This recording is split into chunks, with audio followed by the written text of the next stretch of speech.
D'accord. On va commencer avec un exercice pratique. C'est pour ça que je suis venu avec cette canette. Alors, qui connaît cette canette? Vous levez juste la main si vous connaissez. Mais pourquoi tout le monde connaît cette canette? Micro, s'il vous plaît. Je ne comprends pas, c'est un miracle. Mais qu'est-ce qui se passe?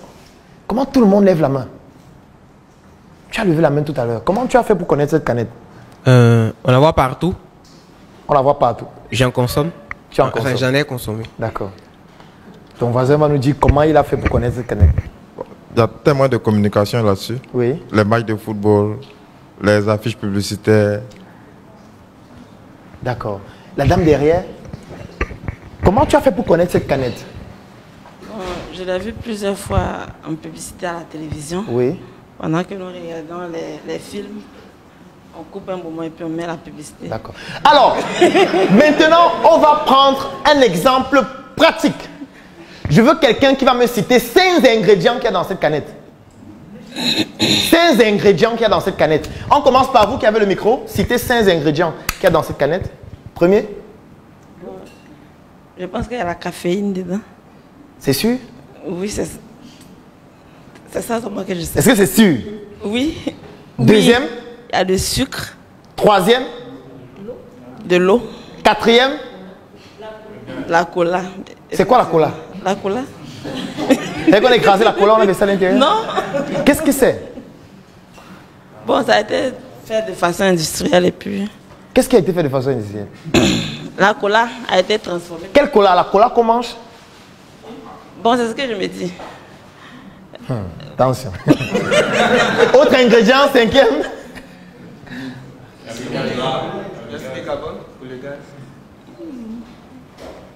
Lui, il veut compléter. 5 ingrédients qu'on retrouve à l'intérieur. Micro, 5 ingrédients. L'acide phosphorique.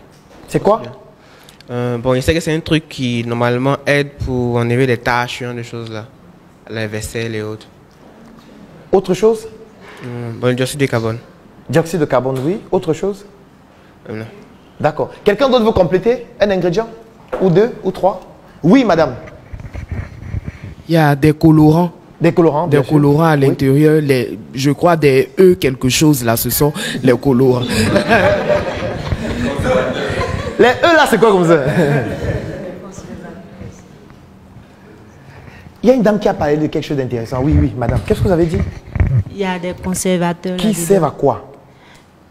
À garder, je pense, hein, qui servent à garder le goût des produits qui sont là-dedans. Et puis, pour ne pas que les produits se détériorent.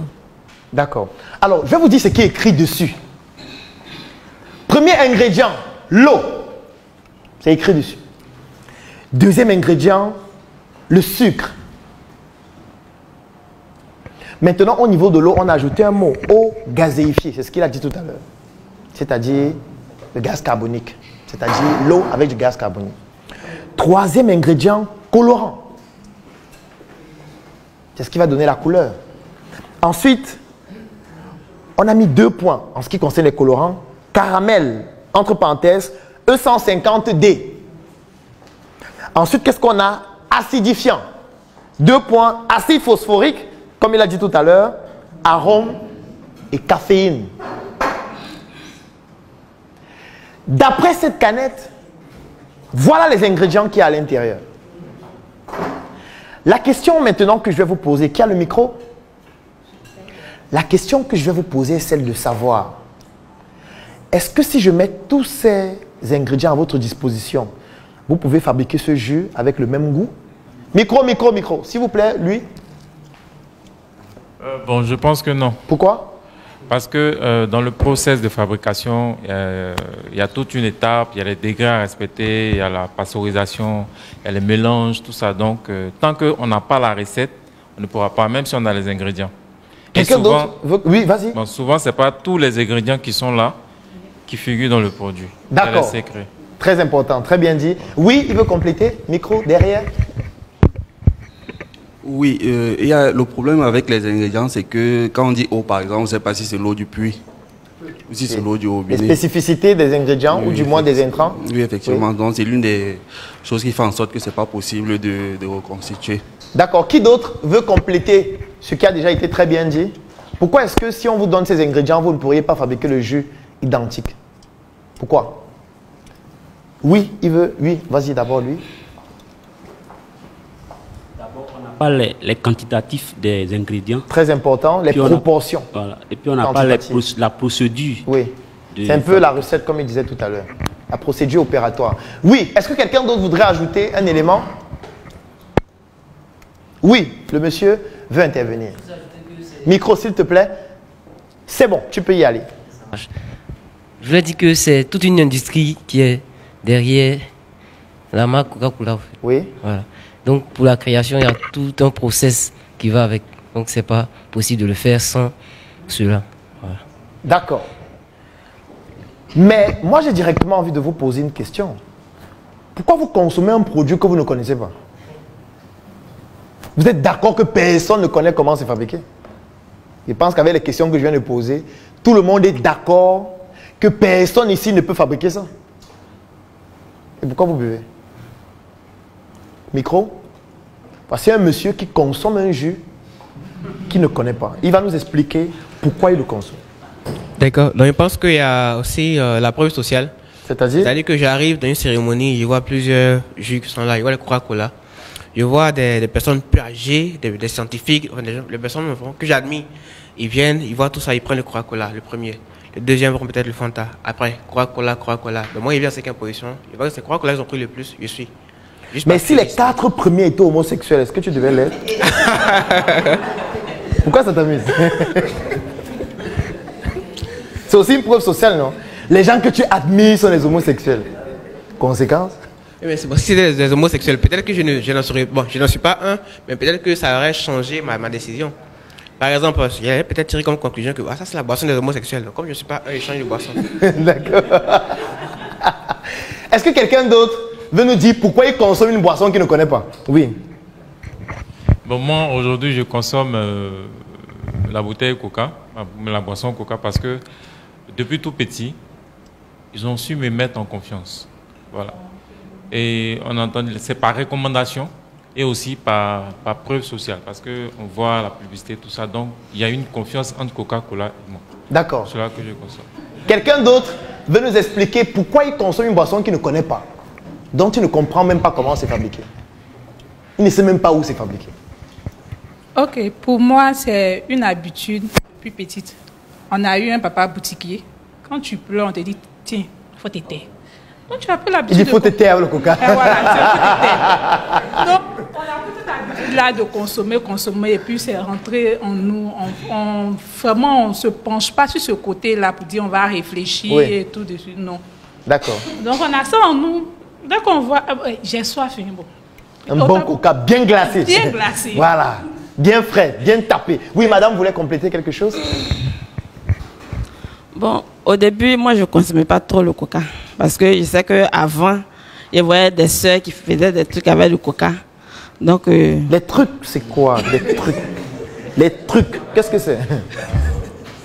Elle mélangeait le coca avec du café et du sucre. Pour soi-disant faire des avortements. D'accord. C'est bien de le dire. Ouvertement. Clairement. Parce que ça devient un produit qui a une autre indication. Ok, on laisse. Continue. Mais je sais qu'on dit que c'est plus aussi dosé qu'avant. Donc ça ne peut plus faire ce genre de trucs. Il y a de nouvelles techniques maintenant. Voilà. Ok. Et j'ai connu un monsieur qui consomme beaucoup le coca. Lui, il ne boit pratiquement pas d'eau. C'est seulement que le coca qu'il boit. Pourquoi? Il dit que c'est pourquoi? Il dit que c'est bon pour la santé, qu'il faut en boire. D'accord. Donc depuis ce temps, franchement, je bois beaucoup de coca. Donc, vous venez d'avouer vous-même, que vous consommez un produit dont vous ne connaissez pas les ingrédients, du moins pas totalement. Vous ne connaissez pas les proportions d'ingrédients qu'il y a à l'intérieur. Vous ne connaissez pas la formule. Vous ne connaissez pas comment c'est fabriqué. Mais vous consommez chaque jour. C'est bizarre quand même. C'est bizarre. Est-ce que je peux avoir un savon noir là? Donnez-moi un peu un savon noir qui est dans la vitrine.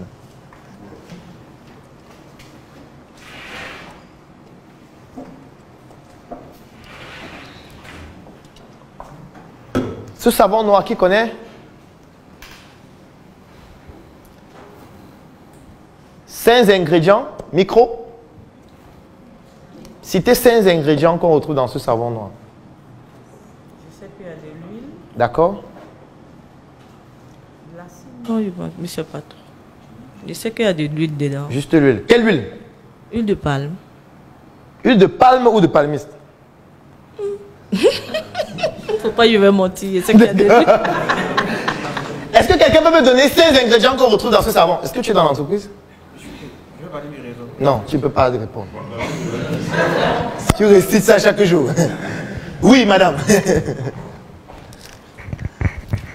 Bon, je vais dire l'huile rouge. D'accord. L'huile rouge, la potasse. La potasse. Un peu d'eau. L'eau. Bon, c'est tout. Est-ce que quelqu'un d'autre peut me donner les ingrédients qu'on retrouve dans ce savon? Ceux qui ont dit qu'ils utilisent ça, c'est le moment de parler, oui. Oui, allez-y. Ok, je vais ajouter 2 ingrédients, donc oui. Le miel et puis le beurre de karité. Le miel et le beurre de karité. Quel miel? Ça, c'est une question. le miel d'abeille. Pardon? D'abeille. Non, il y a plusieurs types de miel. On sait déjà que le miel, c'est l'abeille. Il y a plusieurs types de miel. Ça, c'est une question. Bon, quel type de beurre de karité? Ou quelle proportion? Non, ce n'est pas écrit, donc je ne sais pas. Ça veut dire que vous consommez des produits sans savoir ce qu'il y a à l'intérieur. Ça se vérifie aussi avec ce produit. Tout à fait. Puisque vous vous lavez avec ça chaque jour, mais vous ne connaissez pas les ingrédients. Vous ne connaissez pas comment c'est fabriqué. Vous ne connaissez pas la formule. Est-ce qu'on peut conclure que pour vendre un produit ou un service, les ingrédients, la formule, les caractéristiques ne servent à rien? Est-ce qu'on peut conclure ça? Puisque ça se vérifie avec vous. Ça se vérifie. Puisque j'ai pris l'exemple avec Coca, mais je sais qu'à la fin, les gens m'ont dit non, c'est Coca-Cola. Ils font la publicité partout. C'est pour ça que j'ai laissé le Coca. J'ai pris le savon noir. Et on se rend compte qu'avec le savon noir, c'est la même remarque. Je peux prendre n'importe quel autre produit là, ce serait exactement la même remarque. Est-ce qu'on peut me prendre un shampoing? Un shampoing. Est-ce que dans cette salle, il y a quelqu'un qui utilise le shampoing The Queen? Ou qui l'a déjà utilisé? D'accord. Est-ce que quelqu'un peut me citer 2 ingrédients qu'on retrouve dans un shampoing antipelliculaire? Vous avez déjà utilisé un shampoing antipelliculaire, les femmes? Jamais? Donc vous n'avez pas de pellicule. Vous n'avez jamais eu de pellicule. Ou vous en avez 20, vous ne savez pas. Oui. Ah, vous ne connaissez pas les ingrédients? Ok. Parce que ce qu'on va faire aujourd'hui s'appelle la maïeutique socratique. Ça veut dire que c'est vous-même qui allez me dire comment faire pour désormais bien vendre. Ce n'est pas moi. Donc on va prendre des exemples comme ça et vous-même vous allez voir que, en fait, chaque jour, lorsque je contacte les gens et je leur dis, dans ce produit, il y a le miel, le beurre de karité, machin, les gens s'en foutent. Puisqu'ils ne savent même pas ce qu'il y a dans le produit qu'ils consomment depuis 20 ans. Est-ce qu'on comprend maintenant? C'est vous maintenant qui allez décider de ne plus dire ça. Parce que les gens s'en foutent royalement. Alors, le Coca-Cola, vous consommez depuis 30 ans. Personne ne cite 5 ingrédients. Alors que chaque jour, je dis, donne-moi une canette fraîche là. Bien tapée. Tu payes, tu n'essayes pas de savoir ce qu'il y a à l'intérieur. Mais pourquoi toi, quand tu vends ton produit, tu dis, à l'intérieur, il y a le beurre de karité, il y a le cacao, il y a la mayonnaise. On s'en fout. Tout le monde s'en fout. Même toi, tu t'en fous. Puisque les produits que tu consommes toi-même, tu ne connais pas ce qu'il y a à l'intérieur. Si je te demande actuellement ta chemise, quels sont les produits qu'on a utilisés pour fabriquer ta chemise? Ou quelles sont les matières premières? Tu vas citer quelles matières premières? Micro? Il va nous expliquer comment sa chemise a été fabriquée rapidement. Micro, s'il vous plaît. Ta chemise. Les matières premières, tu cites juste 3? Je cite le coton. Est-ce que tu es sûr qu'il y a le coton? Ça vient d'où? Ça vient certainement du nord de la Côte d'Ivoire. J'ai envie de te dire qu'il n'y a pas le coton. J'ai envie de te dire que dans cette chemise, il n'y a pas le coton. Deuxième ingrédient.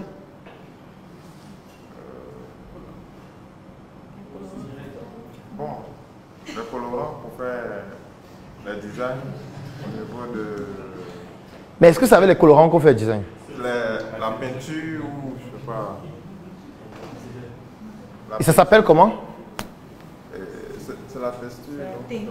La peinture. On teinte avec quoi? En fait, pourquoi je pose la question? Peut-être c'est dangereux pour les enfants. On ne sait jamais. Peut-être ton enfant, chaque jour, il prend ça, il mâche ça. Et peut-être il aura le cancer le mois prochain. C'est pour ça qu'il faut savoir ce qu'il y a à l'intérieur. Troisième ingrédient. Oui, souvent c'est mélangé avec, le coton est mélangé avec soit du nylon ou du caoutchouc. Bon, ta chaussure. Bon, c'est du cuir. Comment tu sais que c'est le cuir?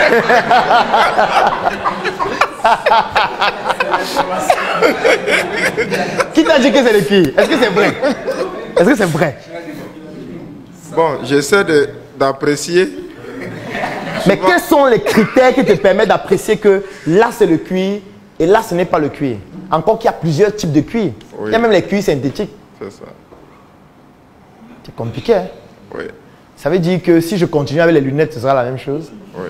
Le téléphone, ce sera la même chose. L'agenda, ce sera la même chose. La bague, ce sera la même chose. En fait, tout ton corps humain sera la même chose. Parce que je laisse même le corps humain. Parce que si je dis actuellement, cite-moi 5 organes qu'il y a dans ta boîte crânienne, on va commencer à dire que nous ne sommes pas médecins. Si je commence à te demander quels sont les muscles qui se contractent quand tu souris, tu vas dire que moi, je n'ai pas fait la faculté de médecine. Donc, je laisse le corps humain. On prend juste les produits que tu as achetés toi-même avec ton argent. Et tu ne sais pas ce qu'il y a à l'intérieur. Ça veut dire que ce n'est pas important. Ça veut dire que pour vendre ça, ce n'est pas important de dire qu'il y a ça. C'est ce que ça veut dire. Ça veut dire que pour vendre un produit, présenter toutes les caractéristiques ne sert à rien. Ça ne sert à rien. Puisque si ça servait à quelque chose, vous deviez retenir ce qu'il y a à l'intérieur.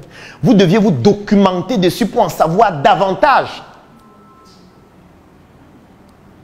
Si vous ne le faites pas, ça veut dire qu'à un moment donné, ce qui vous intéresse, ce ne sont pas les caractéristiques, mais l'usage qu'on en fait. Je vais prendre un exemple. Ce paperboard, est-ce que quelqu'un peut me donner 5 matières premières qui entrent dans la fabrication de ce paperboard? Qui peut donner 5 ingrédients? 5 matières premières? Est-ce que quand vous partez acheter ça au marché, vous vous posez la question, quelles sont les matières premières qu'on a utilisées pour ça? Est-ce que ça provient de la Côte d'Ivoire? Parce que nous sommes patriotes. C'est juste que tu veux faire tes formations. Tu veux pouvoir écrire. Et tu essaies de chercher quel est l'outil qui te permet d'écrire facilement. Et quand tu réfléchis, tu as le choix soit entre le tableau, qui utilise la craie, ou un tableau qui utilise le marqueur, qui est moins salissant. C'est pour ça que tu décides d'aller l'acheter. Ça veut dire que tu ne l'achètes pas parce que tu connais les caractéristiques du tableau. Tu l'achètes par rapport à l'usage que tu en fais. C'est pour ça que tu l'achètes. Alors, pourquoi vous saoulez donc les gens chaque jour? Pourquoi? Parce que chaque jour, vous dites aux gens, c'est le meilleur produit du marché. Ce produit a beaucoup de cacao à l'intérieur. 95% de café. Le café moulu de la Côte d'Ivoire. En fait, tout le monde s'en fout.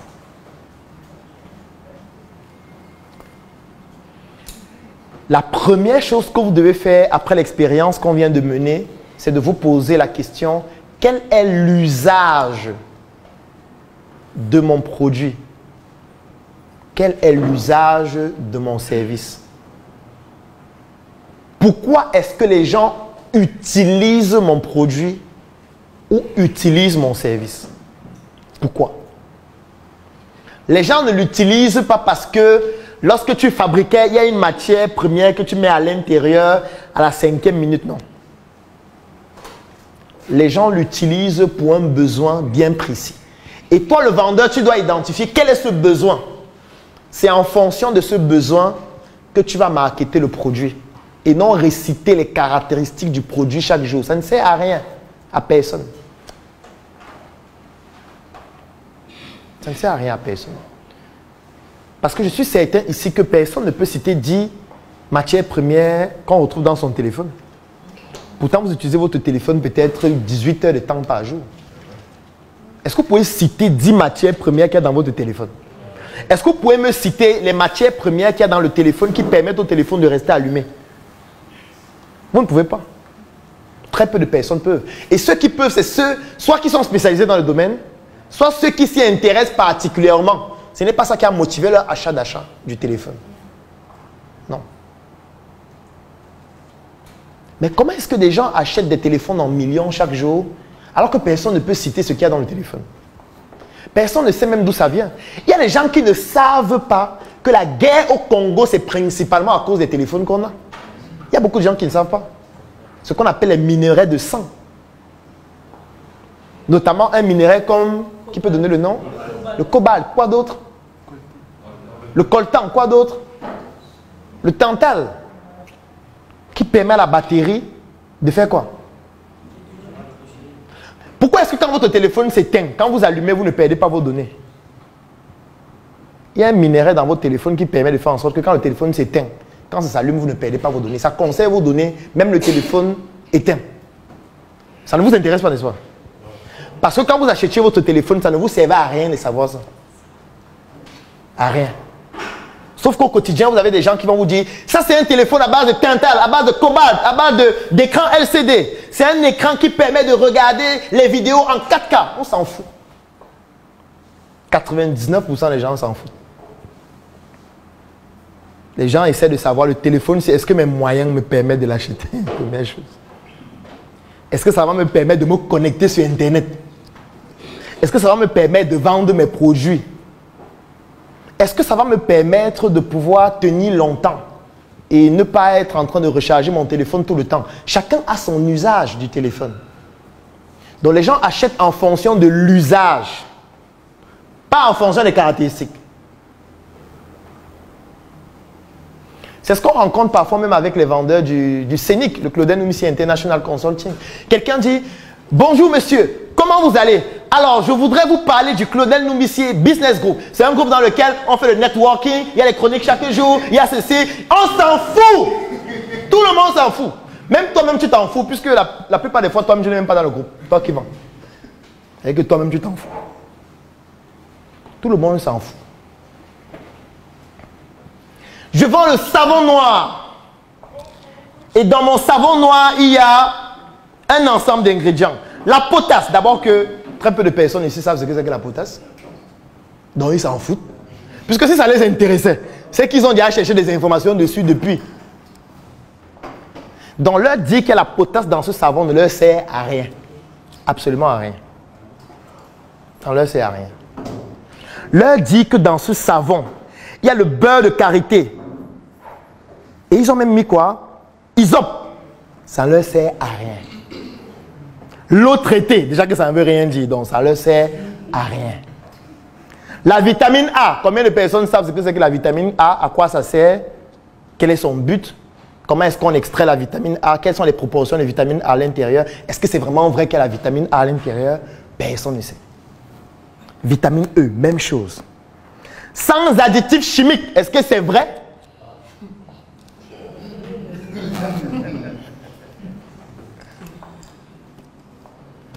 En fait, tout le monde s'en fout de ce qui est écrit dessus. Tout le monde. Tout le monde. Même ceux qui vendent ça s'en foutent. Même ceux qui fabriquent ça s'en foutent. Et ce n'est pas un problème parce que tout le monde s'en fout. Un bon vendeur, c'est quelqu'un qui ne parle pas de caractéristiques de produits. Ne parle pas de caractéristiques de service. Il parle d'usage. Il identifie quel est l'usage que les gens font de mon produit. En fonction des types d'usage, parce qu'un produit peut avoir plusieurs types d'usage. On a eu l'exemple avec la dame tout à l'heure qui disait qu'il y a des personnes qui utilisent le Coca-Cola pour provoquer des avortements. Elle a dit tout à l'heure. Ça veut dire que c'est un autre usage. Donc pendant que toi tu prends, tu bois parce qu'il fait chaud, Ça, c'est ton usage. Il y a d'autres qui l'utilisent pour des avortements. C'est un autre usage. Oui. Ça veut dire quoi? Ça veut dire qu'il y a des personnes. Il y a des personnes qui utilisent le miel pour des plaies parce que c'est un très bon cicatrisant. Ça veut dire que lorsqu'elles ont une plaie ou lorsque l'un de leurs enfants a une plaie, on prend le miel, on met dessus. Ça, c'est un usage. Il y a d'autres qui sont enceintes qui consomment le miel à longueur de journée pour se faire avorter. C'est un autre usage. Il y a des personnes qui utilisent le miel comme étant un très bon antioxydant pour préparer des boissons, comme par exemple du thé, comme par exemple du café. Il y a des personnes qui utilisent le miel pour substituer le sucre. Parce que le miel, c'est un sucre qui est lent. Par exemple, les personnes qui souffrent de maladies métaboliques, comme le diabète, qui vont plutôt utiliser le miel au lieu du sucre. C'est un autre usage. Ça veut dire que si tu as un produit, tu dois pouvoir identifier tous les types d'usage de ton produit. Et quand tu as identifié les types d'usage, tu identifies les personnes en fonction des types d'usage.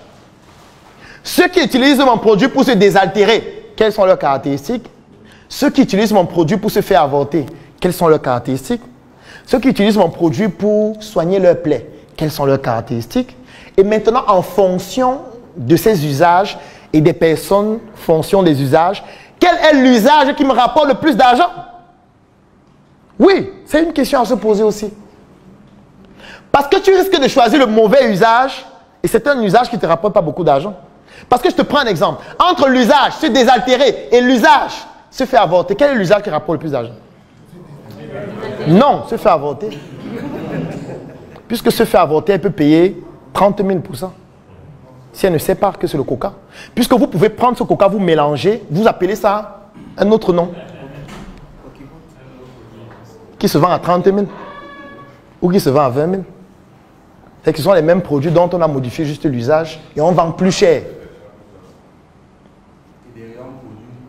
Bien sûr. Bien sûr. Et on ne s'adresse qu'à ce type de personnes. Même dans les communications, on ne parle qu'à ce type de personnes parce que c'est ce type d'usage-là qu'on veut pour ce produit.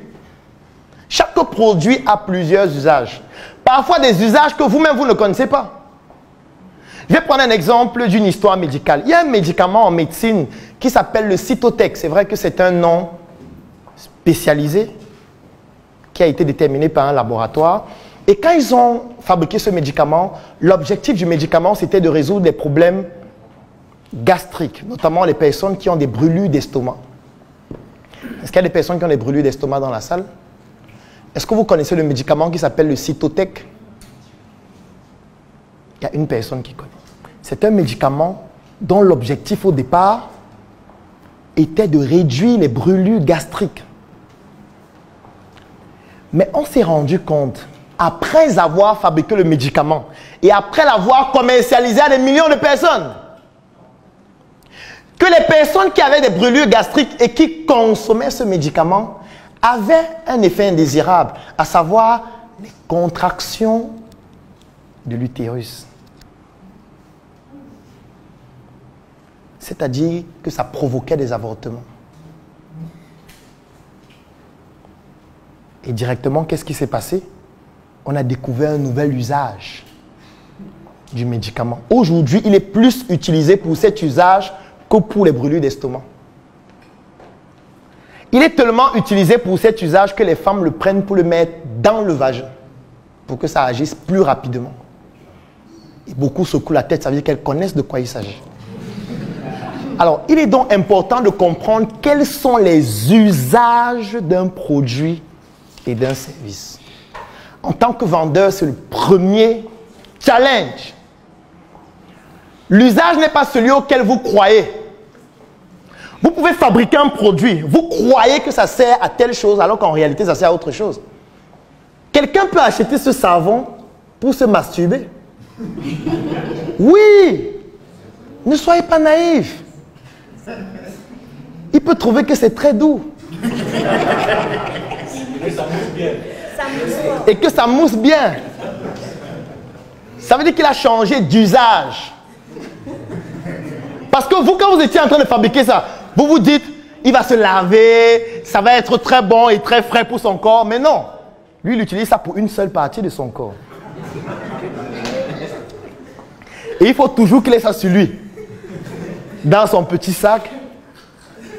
S'il y a même des formats de poche, il va acheter pour avoir ça dans sa poche. Afin de pouvoir se donner des moments d'intimité à chaque fois qu'il est un peu stressé. Ça fait rire, mais ça fait partie de la vente. Parfois, les gens utilisent votre produit pour des raisons que vous-même, vous ne soupçonnez pas. Parce que vous n'avez pas enquêté suffisamment pour savoir à quoi ça sert. Quels sont les différents usages? En fait, le premier exercice de tout vendeur, c'est d'identifier quels sont les usages de mon produit et de mon service.